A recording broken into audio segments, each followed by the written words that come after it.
క్రీస్తు పునరాగమనము అను ఆధ్యాత్మిక కార్యక్రమాన్ని వీక్షిస్తున్న ప్రియ ప్రేక్షకులకు ప్రభువైన యేసుక్రీస్తు వారి నామములో శుభములు. జనులు మిమ్మును శ్రమల పాలు చేసి చంపెదరు. మీరు నా నామము నిమిత్తము సకల జనుల చేత ద్వేషింపబడుదురు.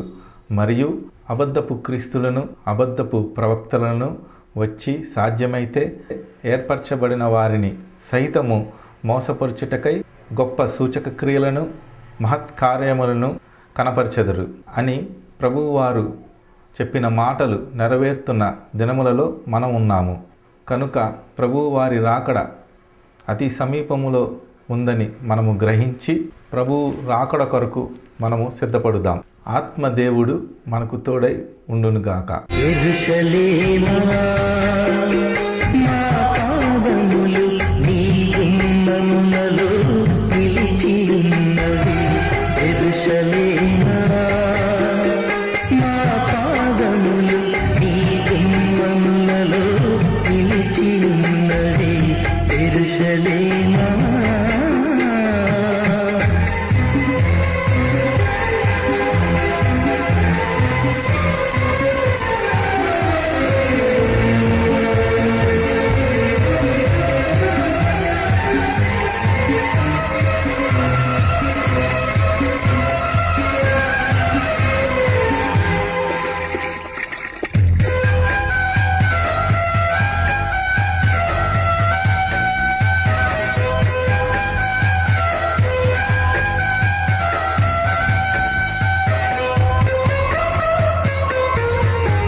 ఈ సమయంలో దైవ వర్తమానాన్ని మనం విని ఆశీర్వదింపబడి రెండవ రాకడ కొరకు సిద్ధమవుదాం. పరిశుద్ధుడును రక్షకుడైన యేసు క్రీస్తు వారి అతి పరిశుద్ధమైన నామమునకు అనంత ఘనత మహిమ ప్రభావం ఇప్పుడు ఎల్లప్పుడూ యుగయుగములు కలుగునుగాక.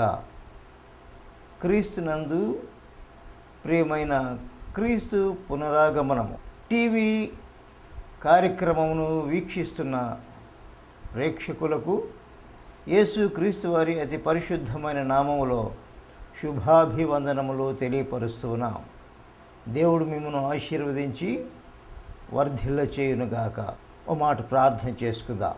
మహాపరిశుద్ధుడును మహోన్నతుడు అయిన మా ప్రభువా, జీవాధిపతి, మీకు వందనాలు, స్తుతులు, స్తోత్రాలు, కృతజ్ఞతలు తెలియపరుస్తున్నాం. ఈ కడవరి దినాల్లో మా తండ్రి పరిశుద్ధ గ్రంథంలో మీరు దాచి ఉంచినటువంటి సత్యాలను లోకానికి, క్రైస్తవ సంఘానికి తెలియపరచడానికి ఈనాడు మా ప్రభువా క్రైస్తవ సంఘం మీ చేత వాడబడుతున్న విధానమును బట్టి మీకు వందనాలు. అట్టి భాగ్యమును అల్పుడను, బలహీనుడను, అయోగ్యుడనైన నన్ను కూడా మీరు కరుణించి ఇచ్చినటువంటి ఈ మహా కృపను బట్టి మీకే అనంత కోటి స్తుతులు, స్తోత్రాలు, వందనాలు చెల్లిస్తున్నాం. స్పాన్సర్ చేస్తున్న బిడ్డలందరినీ, అలాగే వీడియోగ్రాఫర్ని అందరినీ మీరు ఆశీర్వదించి దీవించి ఈ వాక్యమును వీక్షిస్తున్న బిడ్డలందరినీ మీ కృపలో వర్ధిల్ల చేయమని ప్రార్థిస్తూ, నా నోట మీ మాటలు ఉంచి నన్ను బలపరిచి శక్తిమంతులకు చేసి మీ స్వరాన్ని వినిపింప చేయమని, మీరే ఘనత ప్రభావం పొందమని యేసుక్రీస్తు వారి దివ్యమైన నామంలో ప్రార్థించి వేడుకొనుచున్నాము మా ప్రియ పరలోకపు తండ్రి. ఆమేన్. క్రీస్తునందు ప్రియమైన దేవుని స్నేహితులారా, దేవుని సంఘమా,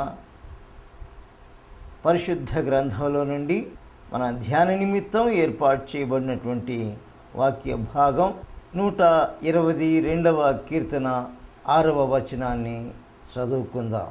యెరూషలేము యొక్క క్షేమము కొరకు ప్రార్థన చేయుడి. యెరూషలేమా, నిన్ను ప్రేమించువారు వర్ధిల్లుదురు. దేవునికి స్తోత్రములు.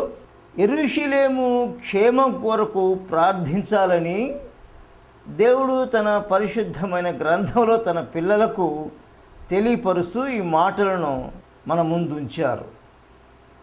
యెరూషలేము యొక్క విశిష్టత, ఎందుకు దాని క్షేమాన్ని గురించి క్రైస్తవ సంఘం ప్రార్థించాలి. యెరూషలేము యొక్క ముఖ్య ఉద్దేశం దేవుని అనాది సంకల్పంలో దేవునికి సింహాసనమైనది. అది యెరూషలేము అనే మాటకు సమాధానపురము అని అర్థం. ఈ లోకంలో 7 కొండల మీద ఆ పట్టణాన్ని దేవుడు నిర్మించాడు. ఆ పట్టణంలో ఉన్నటువంటి దేవాలయం ఉన్నతమైనటువంటి పేరు కలిగినటువంటి విశిష్టతలు కలిగినటువంటి స్థితి దానికి ఉంది. క్రీస్తు పూర్వం 1000 సంవత్సరాల క్రితం సాలొమోను భక్తుని చేత కట్టబడినటువంటి ఈ దేవాలయం 46 సంవత్సరాలు దాన్ని కట్టారు. 46 సంవత్సరాలు కట్టినటువంటి ఈ దేవాలయం ఆ రోజుల్లో ప్రపంచంలో ఉన్న 7 వింతలలో ఒక వింత. దాన్ని అంతా ఇంత అని వర్ణించడానికి కొన్ని జన్మలెత్తినా, కొన్ని వేల సంవత్సరాలు వచ్చినా అంత బంగారాన్ని సమకూర్చడం మరి ఎవరీ తరం కాదు అది. ఎందుకంటే ఇది దేవుని మందిరము, దేవుని పని. 2 లక్షల మణుగుల బంగారం దేవుని ఆలయంలో సమకూర్చారు దేవుని మందిరానికి. ఇంకా వెండికి వస్తే కోట్ల లెక్కలో కోట్ల మణుగులు సమకూర్చారు. దానికి అదే సాటి. దేవునితో ఎవరు కూడా సమము కారు. అంత సుందరమైన దేవాలయం 46 సంవత్సరాలు కట్టిన దాన్ని మనుష్యులు చేసిన పాపమును బట్టి దేవుడు ఆ దేవాలయాన్ని నిర్మూలన చేయడానికి శత్రువులను దేవుడే పంపించాడు. ఎంత విచారగ్రస్తమండి! మానవుడు చేసేటటువంటి ఈ భౌతిక కార్యాలు, బాహ్యమైనటువంటి ఆరాధనలు, బాహ్యమైనటువంటి కార్యాలు, ఆచారాలు దేవునికి అయిష్టమైనవి అని తెలియపరచడమే ఇందుకు నిదర్శనం. ఇంత సుందరమైన దేవుని మందిరాన్ని ప్రపంచంలో 7 వింతలలో ఒక వింతగా కొనియాడబడినటువంటి విశిష్టత కలిగిన మందిరాన్ని కూల్చడానికి దేవుడు శత్రువులను గమ్మించాడు. 3 సార్లు దాన్ని నేలమట్టం చేశారు. ఎందుకంటే అది మానవుని కంటే కూడా గొప్పది కాదు. దేవునికి కావలసింది మానవుని హృదయం. మత్తయి సువార్తలో 24వ అధ్యాయం 1 నుండి 2 వచనాలు చదువుకుందాం. శిష్యులు యేసుక్రీస్తు వారితో ఆ దేవాలయాన్ని గురించి వర్ణిస్తూ చెప్తున్నప్పుడు యేసుక్రీస్తు వారు దాని నాశనాన్ని గురించి చెప్పిన మాటలను జ్ఞాపకం చేసుకుందాం. యేసు దేవాలయం నుండి బయలుదేరి వెళ్ళుచుండగా ఆయన శిష్యులు ఆ దేవాలయపు కట్టడములు ఆయనకు చూపింపవచ్చిరి. అందుకైన మీరు ఇవన్నీ చూచుచున్నారు కదా, రాతి మీద రాయి ఒకటి అయినను ఇక్కడ నిలిచి ఉండకుండా పడద్రోయబడునని మీతో నిశ్చయముగా చెప్పుచున్నాను. యేసుక్రీస్తు వారు ఈ దేవాలయాన్ని రాతి మీద రాయి నిలబడకుండా నేలమట్టం చేసే రోజులు దీనికి దగ్గర పడ్డాయి. అతి సమీపంలో దీనికి నాశనం దాపురించింది అని యేసుక్రీస్తు వారు చెప్పి కన్నీరు విరిచారు. ఆయన దాని గురించి దుఃఖించాడు. ఎందుకంటే బాహ్యమైన విషయాల మీదే మనస్సు ఉంచుతున్నారు. ప్రతి విశ్వాసి, ప్రతి యాజకుడు, ప్రతి యూదుడు బాహ్యమైనటువంటి ఆలోచనలే కలిగి ఆధ్యాత్మిక పథంలో దేవునికి దూరంగా జీవిస్తున్న కారణాన ఈ ఆలయం దేవునికి అక్కర్లేదని, ఇది నాశనం కాబోతున్నదని దేవుడు తన శిష్యవర్గానికి తెలియపరిచాడు. ఆయన చెప్పిన 70 సంవత్సరాలకు టైటస్ వచ్చి దాన్ని ధ్వంసం చేసి కాల్చివేశాడు. ఏమండి, దేవాలయం నష్టం జరిగిన నేలమట్టమైన దేవుడు దేవాలయం కొరకు దుఃఖించలేదు, బాధపడలేదు. కానీ మానవుడు రక్షింపబడలేదని అక్కడ ఆయన ఆవేదన. మానవుడు మనస్సున దేవుని చేర్చుకోలేదు, దేవుని కట్టడలను హృదయంలో చేర్చుకోలేదని ఆయన ఆవేదనను వ్యక్తం చేస్తున్నారు. యెరూషలేము ఎంత ఉన్నతమైనదంటే యెషయా గ్రంథం 66వ అధ్యాయం మొదటి 2 వచనాల్లో ఆకాశము దేవుని సింహాసనము, భూమి ఆయన పాదపీఠమయ్యున్నది. అంటే కేవలము ఇశ్రాయేలు దేశములో ఆయన సింహాసనాన్ని ఆయన స్థాపించి ఆకాశంలో నుండి ఇప్పటికి కూడా ఆయన పాదాలు అక్కడ ఉంచి ఉన్నాడు. అది మనము చూడలేనటువంటి స్థితిలో మనం ఉన్నాం. 1000 ఏళ్ల పరిపాలనలో అక్షరార్థంగా ప్రత్యక్షంగా యేసుక్రీస్తు వారే అక్కడ నుండి సర్వలోకాన్ని పరిపాలన చేస్తారు. ఎందుకంటే మానవుని చేసింది కూడా అక్కడే దేవుడు, మానవుని నిర్మించింది అక్కడే, మానవుడు పతనమైంది అక్కడే, మానవుని కొరకు ప్రాణం పెట్టింది అక్కడే. అక్కడి నుండే పరలోకానికి వెళ్ళాడు యేసుక్రీస్తు వారు.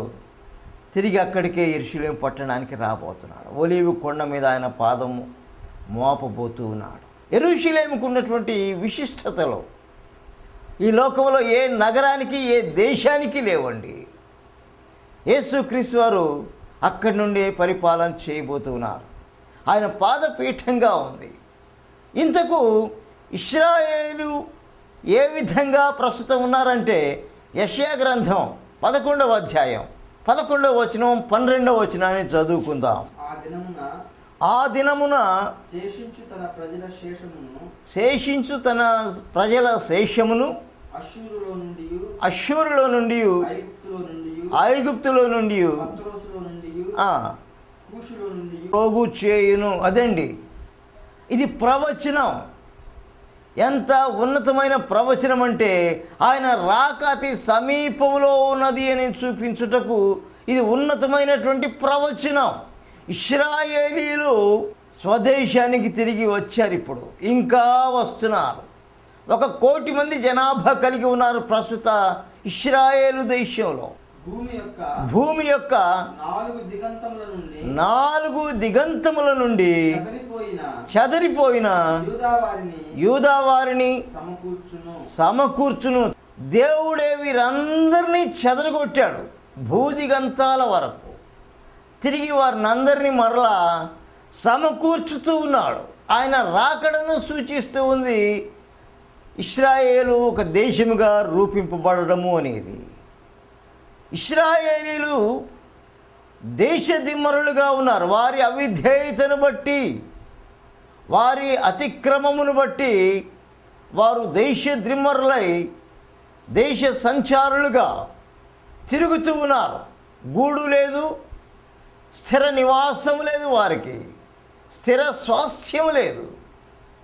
అలాంటి వారిని దేవుడు ప్రేమించి వారికి ప్రత్యేకంగా వాగ్దాన దేశం, దేవుడు దావీదుతో చేసిన, అబ్రహాముతో చేసిన వాగ్దానాన్ని జ్ఞాపకం చేసుకుని ఇశ్రాయేలీలకు ఆ భూభాగాన్ని ఇచ్చాడు ఆయన.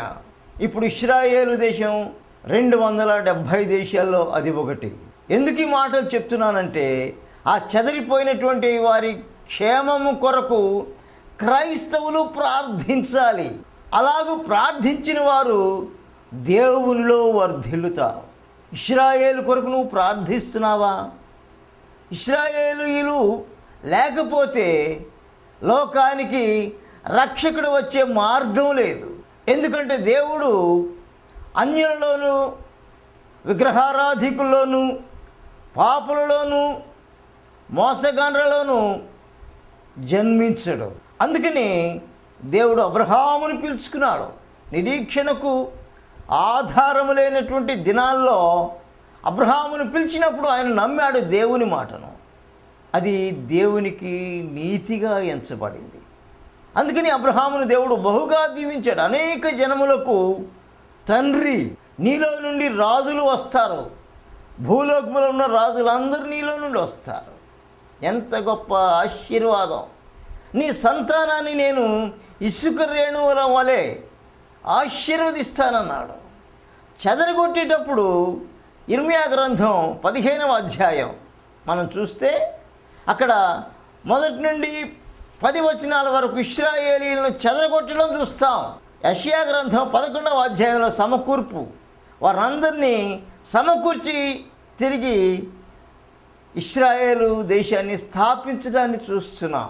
పెళ్ళగించేవాడు ఆయనే, నాటినవాడు ఆయనే, గాయాన్ని కట్టువాడు ఆయనే, గాయాన్ని రేపువాడు ఆయనే. మనము లోబడితే దీవెనలు, మనము తిరగబడితే శాపాలు. దేవుడు మన ముందు ఉంచాడు. ఇశ్రాయేలీయులు మనందరము రక్షింపబడ్డానికి, సర్వలోకములో ఉన్న ప్రతి మానవుడు రక్షింపబడ్డానికి నారుమడిగా ఉన్నాడండి. ఇశ్రాయేలు దేశం ప్రపంచం మొత్తంలో ఉన్న ప్రతి మానవాళికి రక్షణ బీజాలు. అంతే. వారిలో నుండి లోక రక్షకుడు రావాలి. యూదుల్లో నుండి రక్షణ వచ్చును. యోహాను సువార్తను మనం 2వ అధ్యాయం చూస్తాం. కనుక యూదుల్లో నుండి రక్షకుడు వస్తున్నాడు, ఆయన యేసు క్రీస్తు వారు.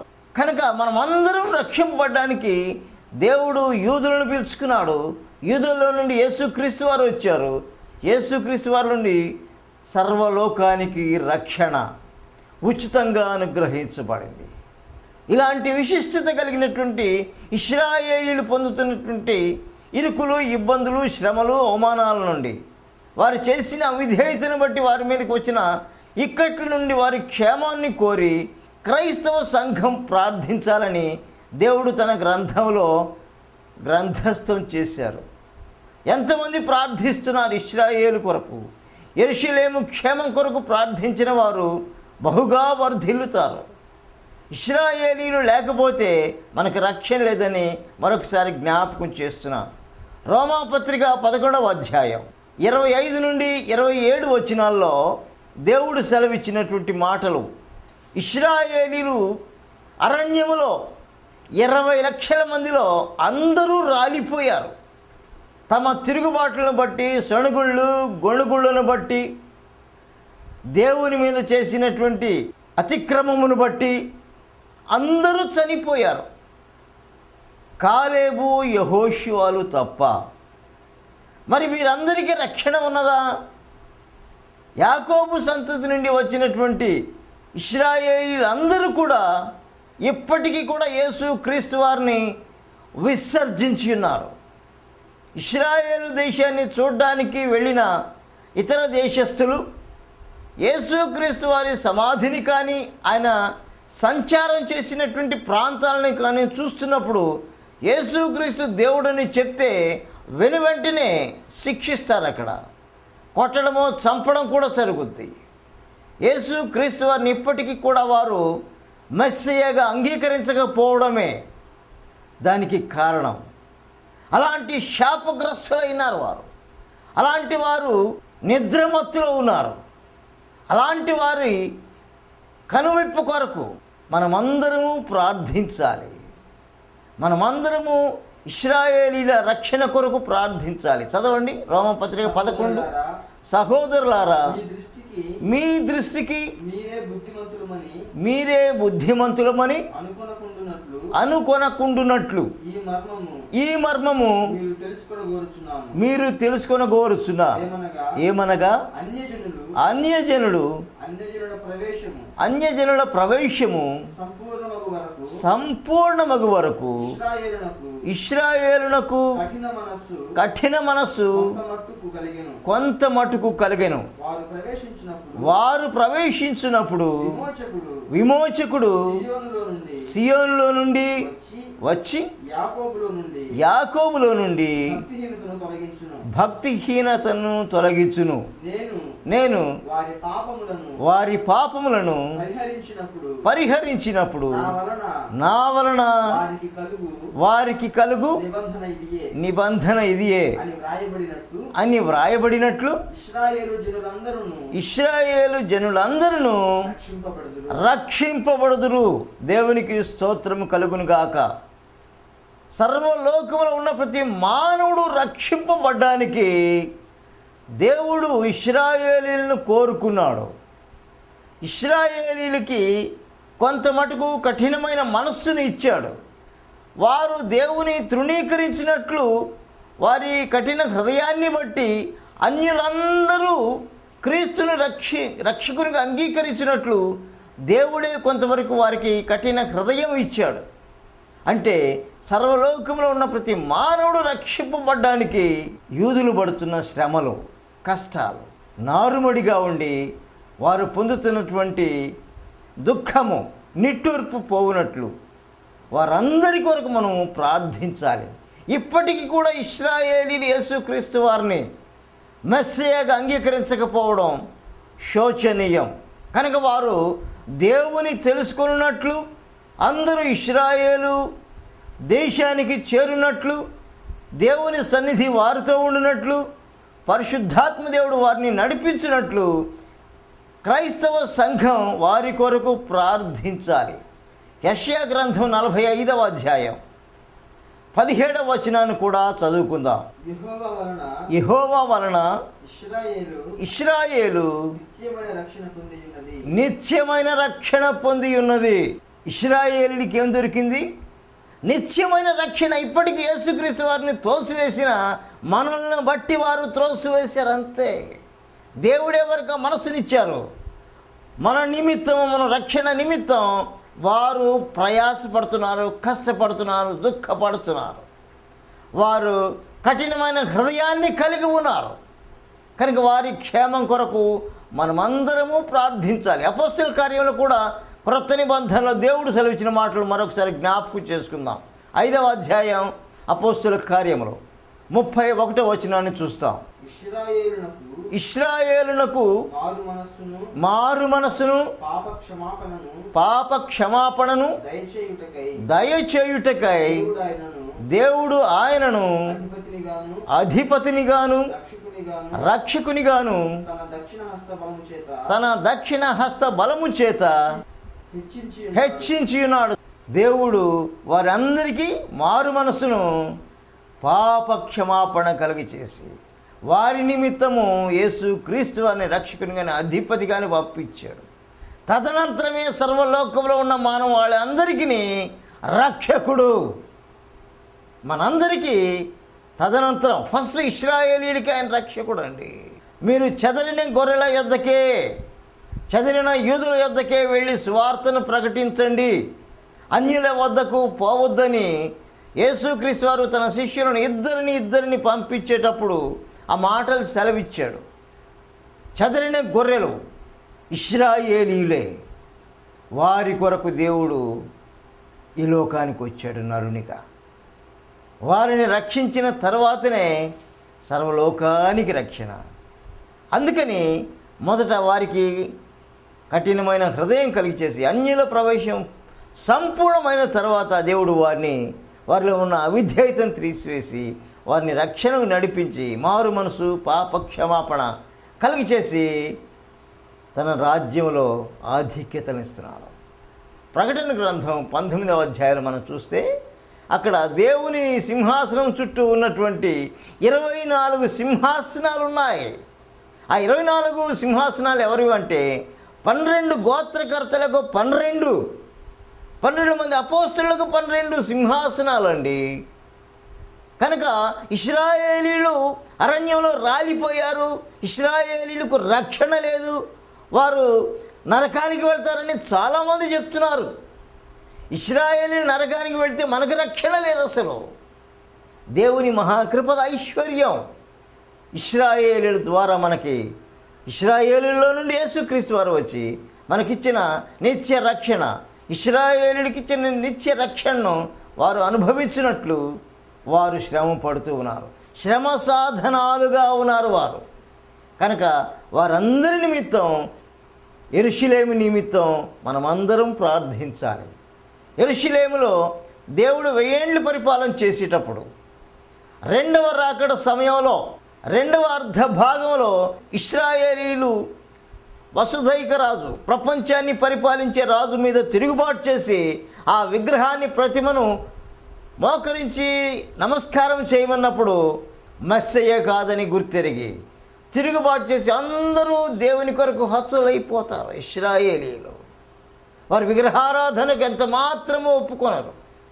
క్రీస్తు కొరకప్పుడు హతులైపోతారు. అప్పుడు వారు రెండవ రాకడలోనే చేర్చబడతారు. ఇశ్రాయేలీయులు అందరూ కూడా, అంతకుముందు చనిపోయిన వారు అందరూ కూడా ప్రభువు రాకడలో రెండవ అర్ధ భాగంలో ఎత్తబడతారు. 1000 ఏళ్ల పరిపాలనలో క్రైస్తవులు, యూదులు అందరూ కలిసి సర్వలోకాన్ని పరిపాలన చేస్తారు. అప్పుడు సర్వలోకానికి ప్రతి క్రైస్తవుడు, ప్రతి యూదుడు ఒక యాజకుడై ఉండి సర్వలోకాన్ని పరిపాలన చేస్తూ దేవునితో 1000 ఏళ్ళు పరిపాలన చేసే భాగ్యాన్ని పొందినట్లు దేవుడు క్రైస్తవులకు, ఇశ్రాయేలుకి ఇచ్చిన యోగ్యతను బట్టి మొట్టమొదటిగా ఇశ్రాయేలీయుల క్షేమాన్ని వారు పొందినట్లు వారి కొరకు మనం ప్రార్థన చేయాలని దేవుడు కోరిన ప్రార్థన ప్రకారంగా ఆయన కోరినట్లు మనం ప్రార్థన చేసి, వారు ఎక్కడ చెదిరి ఉన్నా, ఏ ప్రాంతాల్లో హింసింపబడుతున్నా, ఎక్కడ విగ్రహారాధికులుగా ఉన్నా వారిలో నుండి దాన్ని తొలగించి ప్రభు పిల్లలుగా ఉండినట్లు వారి కొరకు మనం ప్రార్థన చేయనట్లు పరిశుద్ధాత్మ దేవుడు క్రైస్తవ సంఘాన్ని దర్శించి ఒక్కొక్కరితో మాట్లాడి క్రైస్తవ సంఘము ద్వారా ఇశ్రాయేలు, యెరూషలేము క్షేమం కోరి, యేసుక్రీస్తు వారి రాకను మనము కోరి సిద్ధపాటు కలిగి ఉండి ప్రభువుని మధ్యాకాశంలో మనం కలుసుకున్నట్లు పరిశుద్ధాత్మ దేవుడు సహాయం చేసి మన వినికిడిలో దీవించునుగాక. ఒక మాట ప్రార్థన చేస్తాను. దయగల మా తండ్రి, జీవాధిపతి, మీకు వందనాలు, స్తోత్రాలు, స్తుతులు చెల్లిస్తున్నాం. ఈ లోకంలో నరుడు ఎంత సుందరుడైనా, ఎంత సంపన్నుడైనా, ఎంత జ్ఞాని అయినా, ఎంత ఉన్నతమైనటువంటి పలుకుబడి కలిగిన వాడైనా క్రీస్తు లేకపోతే వృధా. 2 లక్షల మణుగుల బంగారం ఉన్న ఆ దేవాలయం నేలమట్టం చేయబడింది. మానవుని కొరకు ఇవ్వబడినటువంటి ఆ దేవాలయం, మానవుడు రక్షింపబడవలననే ఆ దేవాలయాన్ని నిర్మిస్తే ఆచారపరంగా ఆరాధిస్తున్నటువంటి వారు, పై పెదాలతో ఆరాధిస్తున్నటువంటి మనుష్యులను బట్టి, వారి పాపను వీడక పాపులో ఉండి పెదాలతో ఆరాధిస్తున్నటువంటి దుస్థితిని బట్టి మందిరాన్ని నేలమట్టం చేశారు. క్రైస్తవులు కూడా యెరూషలేము క్షేమం కొరకు ప్రార్థించి క్రైస్తవుడుగా జీవిస్తూ ప్రభువు రాకడలో నిందారహితులుగా ఎత్తబడినట్లు సిద్ధపాటు కలిగి ఉండి ప్రభువుకు మహిమ తెచ్చు బిడ్డలముగా ఉండినట్లు పరిశుద్ధాత్మ దేవుడు సహాయం చేసి మన వినికిడిలో దీవించునుగాక. ఆమేన్. మా చిరునామా దైవ సేవకులు pastor yes Rajesh, LIG 53, housing board colony, beside NH5, Ongole. Our address, Pastor S. Rajesh, LIG 53, housing board colony, beside NH5, Ongole. మా ఫోన్ నెంబర్ 9666256618 9666256618. ఆత్మదేవుడు మనలను తన రాకడకు సిద్ధపరచునుగాక. I am coming soon.